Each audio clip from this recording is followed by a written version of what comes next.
ज्या पद्धतीनं गेल्या महिनाभरापासून विद्यार्थ्यांच्या न्याय हक्कासाठी त्या ठिकाणी जंतर मंतरवर आंदोलन सुरू होतं। सोनम वांगचूक यांनी बरेच दिवस त्या ठिकाणी उपोषण केलं। काँग्रेस जनता पार्टीने त्या ठिकाणी धरणे आंदोलन केलं, परंतु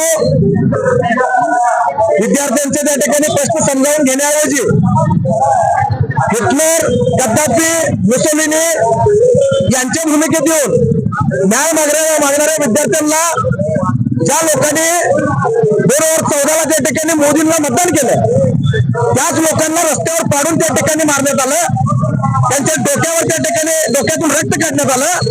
या सगळ्याचा निषेध म्हणून संपूर्ण भारतभर त्या ठिकाणी आंदोलनाचं बीज पेरलं गेलं आणि आज त्या आंदोलनाचं फलित म्हणून जी प्रमुख मागणी त्या ठिकाणी शिक्षण मंत्र्याच्या शिक्षणातली व्यवस्था सुधारावी आणि हे वारंवार पेपर लीक होऊन जे विद्यार्थी त्या ठिकाणी आपले जीव गमावत आहेत ते थांबावे याच्यासाठी धर्मेंद्र प्रधान या केंद्रीय शिक्षण मंत्र्यांना राजीनामा जो मागितला होता त्यांचा आज त्या ठिकाणी राजीनामा झालेला आहे। हा या काँग्रेस जनता पार्टीचा, सोनम वांगचूक सरांचा नव्हे तर संपूर्ण भारत देशातील विद्यार्थ्यांचा त्या ठिकाणी विजय आहे।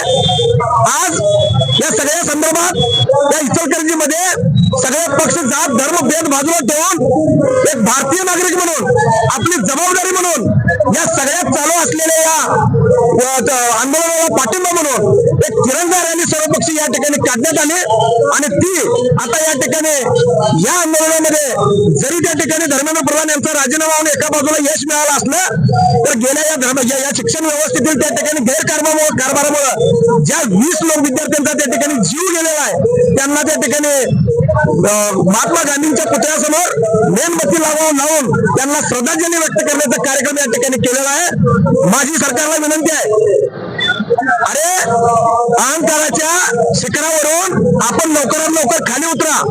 ज्या पद्धतीनं दुर्योधनाला अहंकार झाला, रावणाला अहंकार झाला आणि सोन्याची लंका असून सुद्धा त्याला आपला जीव वाचवता आला नाही, सगळं सामर्थ्य असताना सुद्धा आणि 100 भाऊ पाठीवर असताना सुद्धा दुर्योधनला त्या ठिकाणी पाण्यात लपून बसावं लागलं। त्याच पद्धतीनं आजचा हा जनक्षोभ तुम्ही लक्षात घ्या आणि लवकरात लवकर त्या ठिकाणी आपली डोकी त्या ठिकाणी ठाण्यावर आणा, अन्यथा आज फक्त प्रधानांचा राजीनामा झालेला आहे। उद्याच्या काळात हे सगळे भारतीय नागरिक पंतप्रधानाचा सुद्धा राजीनामा घेतल्याशिवाय राहणार नाहीत अशा पद्धतीचा इशारा या निमित्तानं देतो आणि संपूर्ण या इचलकरंजी आणि आजूबाजूचे सगळे जागरूक नागरिक या ठिकाणी भारतीय हाच आमचा धर्म समजून या तिरंगा रॅलीमध्ये त्या ठिकाणी मोठ्या संख्येने या उपस्थित राहिले। त्या सर्वांचं, सर्व पक्षीयांचं, भारतीयांचं, विद्यार्थ्यांचं, महिला भगिनींचं सगळ्यांचं अतिशय मनपूर्वक त्या ठिकाणी आभार मानतो आणि थांबतो। धन्यवाद।